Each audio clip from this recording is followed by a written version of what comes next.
Bonjour à toutes et à tous, ravi de vous retrouver pour ce JT Breton. Dans l'actualité de ce jeudi 25 avril 2019, la secrétaire d'État Agnès Pannier-Runacher était dans le Finistère ce jeudi pour promouvoir l'emploi dans l'industrie, mais également sa féminisation, deux priorités du gouvernement. Le Tour de Bretagne cycliste est parti de Lorient ce jeudi. Les 7 étapes mèneront les coureurs jusqu'à Saint-Paul-de-Léon, arrivé le 1er mai. Quelle place tient le Tour dans le calendrier de ces sportifs? Élément de réponse dans ce journal. Et puis Victor Ségalen a marqué la ville de Brest, sa ville d'origine, pour le centenaire de sa mort. De nombreuses animations sont organisées pour redécouvrir ce personnage majeur brestois. Agnès Pannier-Runacher était à Brest ce jeudi. La secrétaire d'État à l'économie a fait le déplacement pour promouvoir les métiers dans l'industrie. L'emploi dans le Finistère et à Brest en particulier repose en effet en bonne partie sur ce secteur industriel. La représentante du gouvernement s'est rendue naturellement chez l'un des grands employeurs du secteur, Naval Group. Sophie Lecroisier a assisté à l'arrivée de la secrétaire d'État sur la base navale de Brest. Et qu'est-ce qui fait que vous êtes passé de l'auto au sous-marin? Ça s'est trouvé comme ça ou... Non, mon père est marin déjà. De brefs échanges qui en disent long. Lors de sa visite à Naval Group ce jeudi, Agnès Pannier-Runacher, secrétaire d'État auprès du ministre de l'Économie et des Finances, s'est intéressée aux motivations professionnelles de jeunes Brestois. L'industrie, c'est aussi une identité culturelle, c'est aussi un ADN qu'on doit développer. L'industrie, elle n'est pas reconnue à sa juste valeur aujourd'hui. On ne sait pas suffisamment combien elle est technologique, combien elle est au cœur de la transition écologique et énergétique, à quel point elle propose des carrières multiples, intéressantes. Pour cela, je pense important que les jeunes aient accès aux métiers de l'industrie, les connaissent mieux, se fassent leur propre opinion. Ce sont des métiers qui réparent aussi la fracture sociale, ils sont plutôt mieux payés que l'ensemble des métiers, ils induisent des emplois. Et puis la fracture territoriale, parce que c'est des métiers qu'on trouve sur l'ensemble du territoire et ils ne sont pas concentrés dans les agglomérations. Pour inciter les jeunes diplômés français en commerce ou ingénierie à découvrir le monde de l'industrie, le gouvernement a lancé le volontariat territorial d'entreprise. Un nouveau dispositif sur le modèle du VIE, Volontariat international en entreprise. L'expérience professionnelle d'1 an minimum doit se faire dans une PME française. Et puis la féminisation de l'industrie. On a besoin de compétences, on a besoin d'élargir le vivier de compétences et les femmes ont toute leur place dans l'industrie. Se priver de la moitié des talents, c'est une erreur technologique, c'est une erreur en termes de compétitivité. En Bretagne, il existe plus de 11 700 entreprises dans l'industrie qui embauchent 160 000 salariés. Le secteur recrute. 2642 postes sont à pourvoir à ce jour dans la région. Et on poursuit avec l'actualité en images dans votre région. C'est dans le 5 Info préparé aujourd'hui par Tom Gagnou. 5 Bretons pourraient être élus aux Européennes 2019. C'est en tout cas le résultat du sondage BVA publié ce jeudi par le Télégramme à un mois du scrutin. 2 noms au sein de La République En Marche avec Marie-Pierre Vedrenne et Pierre Karleskind. 2 noms également du côté du Rassemblement National avec Hervé Juvin et Gilles Le Breton. Et enfin Alain Cadec sur la liste Les Républicains. Le marché d'intérêt national de Nantes va ouvrir ses portes pour la première fois ce samedi au grand public. Autrefois basé sur l'île de Nantes, il est désormais au sein du pôle agroalimentaire Nantes Agropolia à Rezé. Les 3 halles marchandes s'étendent sur près de 19,4 hectares de terrain. La grande halle des fruits et légumes mesure à elle seule 130 mètres de large sur 350 de long. Elle pourra accueillir plus de 3000 personnes, coût des travaux plus de 150 millions d'euros. L'ancienne prison de Guingamp, réhabilitée en centre culturel, ouvrira ses portes pour la première fois au grand public ce vendredi. Un long chantier de 2 ans et plusieurs millions d'euros ont été nécessaires pour rénover le bâtiment. C'est un amoureux de la Bretagne qui s'est éteint mercredi soir avec Jean-Pierre Mariel. Au gré de sa carrière, l'acteur avait développé un lien particulier avec la région. Il avait marqué les esprits dans les galettes de Pont-Aven, Tous les matins du monde et plus récemment dans Les Seigneurs, aux côtés de grands noms du cinéma français. Enfin, image insolite ce jeudi en baie de Saint-Brieuc, où il a fallu faire appel à un tracteur pour récupérer une voiture. Celle-ci était descendue la veille au soir, faire des ronds dans le sable, avant de s'ensabler et d'être abandonnée par son conducteur. Entre-temps, 2 marées hautes étaient passées. 1159 km, 7 étapes en 7 jours. Le Tour de Bretagne cycliste est de retour cette semaine.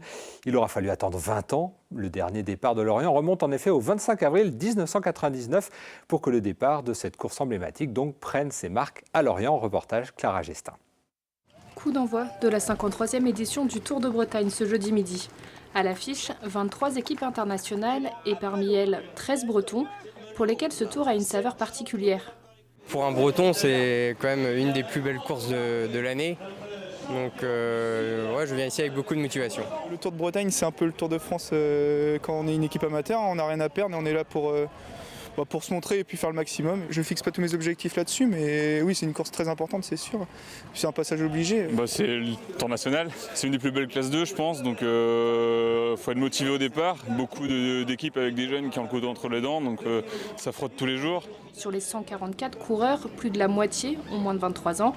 Pour ces jeunes, cette course peut être un véritable tremplin. On a des exemples, je cite souvent comme Alberto Contador, John Degenkolb, Edvald Boasson-Hagen qui sont passés par ici quand ils étaient jeunes et on voit ce qu'ils sont devenus. En 2013, on a eu Julien Alaphilippe qui a gagné une étape.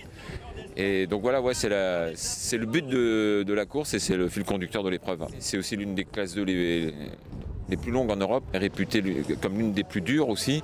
Et donc pour eux, c'est un moment important, parce que pour jauger leur capacité à pouvoir évoluer un jour dans le milieu du Pro Tour.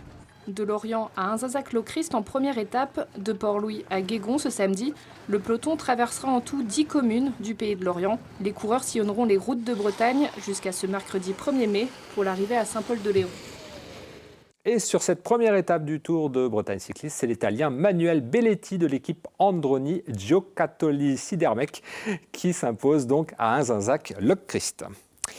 Et après le vélo, la voile, eh bien ce n'est pas un skipper, mais deux skippers que l'écurie Gitana a signé. Franck Camas et Charles Caudrelier sont donc les nouveaux marins de cette équipe. Ils viennent remplacer Sébastien Josse, remercié après la dernière route du Rhum qui avait abandonné donc suite à une rupture de l'étrave du maxi trimaran. Camas et Caudrelier vont courir ensemble la prochaine Transat en double. Ils alterneront à la barre du géant de la classe ultime, un mode de fonctionnement possible car les deux marins se connaissent parfaitement. Et effectivement, comme il y avait un énorme programme double et équipage, avant le programme solitaire, ça avait du sens, surtout que tout le monde sait, dans le milieu, que Franck et moi, on a une longue histoire ensemble, une grande complicité. On a commencé nos premières régates ensemble sur les bateaux de Franck.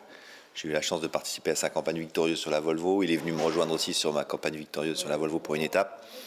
Donc voilà, c'est sûr et on avait envie de travailler ensemble. C'est sûr que c'est une formule qui peut fonctionner, je pense, qu'avec Charles. C'est pour ça qu'on l'a accepté tous les deux. Parce qu'on a déjà partagé des aventures ensemble sur l'eau. On a été colocataires pendant plus d'1 an, quoi. Donc on se connaît bien. Je pense qu'on est assez solidaires et on a vraiment confiance dans aussi l'honnêteté intellectuelle ou la démarche de l'autre. On est des copains, donc les choses on se les dira sans souci, sans arrière-pensée, quoi. Et après le sport, l'agriculture, le lait de foin est une filière qui se développe en Bretagne. Le principe, proposer un lait issu de vaches nourries à 75% d'herbes pâturées ou de foin. Une tendance lancée en Autriche dans les années 2000. Adelin Pouillot est allé à la rencontre d'un agriculteur morbihanais convaincu par cette démarche de lait produit à l'ancienne. Depuis quelques mois, cette exploitation laitière de Langonette a obtenu le label lait de foin. Le principe, un retour à la tradition. Les vaches sont nourries avec un minimum de 75% d'herbes pâturées et de foin. Un acte avant tout militant pour cette ferme 100% bio. La démarche qui aide le lait de foin n'est juste une continuité pour nous, une continuité militante, parce qu'on estime qu'en Bretagne, on est capable de faire de lait à l'herbe. Elle est en aucun cas recherche économique dans un premier temps. Le but est de fédérer les producteurs qui ont cette démarche de produire du lait à l'herbe toute l'année. Le lait issu de ce label serait meilleur pour la santé grâce à un taux d'oméga 3 supérieur au lait classique. C'est aussi une alimentation plus respectueuse des vaches. Ce GAEC tenu par 3 frères est une exploitation familiale qui prouve que grande quantité et qualité sont possibles en région Bretagne. Nous avons fait le choix d'aider aussi des agriculteurs qui évoluent vers une amélioration de la qualité. Et on a ici vraiment un GAEC avec 3 frères qui cochent toutes les cases. Si le GAEC ambitionne de produire pas loin d'1 million de litres de lait sur 230 hectares, pour avoir derrière un produit qui soit facilement transformable. C'est un vrai signe du bien manger, qui est aussi la marque de fabrique de la région Bretagne. Un label qui ne leur offre pour l'instant aucune plus-value économique, mais qui les récompense dans leur démarche écologique. Sur les pas de Ségalène, c'est l'invitation qui a été lancée ce mercredi soir à Brest. Cette année, les amateurs du médecin, poète, mais aussi philosophe qui a donné son nom à la faculté de Brest, célèbrent le centenaire de la mort de ce natif de Brest. L'association Ségalène de Brest organisait donc une balade dans les rues de la ville. Tara Lagoutte s'est jointe au cortège. Ils sont un peu plus d'une trentaine à s'être réunis près des Halles Saint-Martin, sur les pas de Victor Ségalène. Il est né ici, donc au 17 rue Massillon, le 14 janvier 1878. Je vous invite à aller par petits groupes avant que nous ne démarrions face à la plaque commémorative. Il dit « Je suis né, le reste en découle ». Et effectivement, sa vie commence là, et dans ce quartier de Saint-Martin, qui revêt quand même une certaine importance, même s'il a aussi parfois un peu ironisé sur cet endroit de la ville. C'est parti pour 2 heures de balade. En plus de découvrir la vie de Victor Ségalène, que l'on appelle encore à tort Ségalin, la visite est aussi commentée par le spécialiste de l'architecture Gilbert Eléouette, qui retrace le Brest vu à travers les yeux de l'artiste. C'est le centenaire de l'écrivain, archéologue, voyageur Victor Ségalène. Et comme a dit Daniel, il a passé, contrairement à ce qu'on pense, malgré sa très riche vie, l'essentiel de sa vie à Brest, en particulier comme médecin de marine. L'association Ségalène de Brest, qui organise ces événements, s'est créée en 2017 à l'initiative de quelques enseignants de la fac de lettres. L'intérêt, c'est de découvrir un auteur qui reste assez méconnu en fait. On s'est rendu compte qu'il n'était pas forcément connu de tout le monde, même si effectivement beaucoup de Brestois restent attachés à sa mémoire aussi. Brest, 5 septembre 1918, jeudi matin. Je sors de la cité grillagée. Je descends en 4 bonds les marches qui me lancent sur le cours, donc le cours d'Ajot, où je suis lumineusement seule. Victor Ségalène est mort le 19 mai 1919. Un colloque sur sa correspondance est donc prévu le 21 et 22 mai prochain à la fac de lettres. Voilà, cette édition est terminée. Merci de nous avoir suivis. Tout de suite, vous retrouvez l'Instant T avec Pauline Ferco qui va parler de surf à la torche, de basket artistique et éthique conçu à Brest et puis également des objets connectés. Et également, on peut découvrir l'Artothèque de Brest. Merci de nous avoir suivis. On se retrouve demain à 19h pour un nouveau point sur l'actualité. Bonne soirée à vous.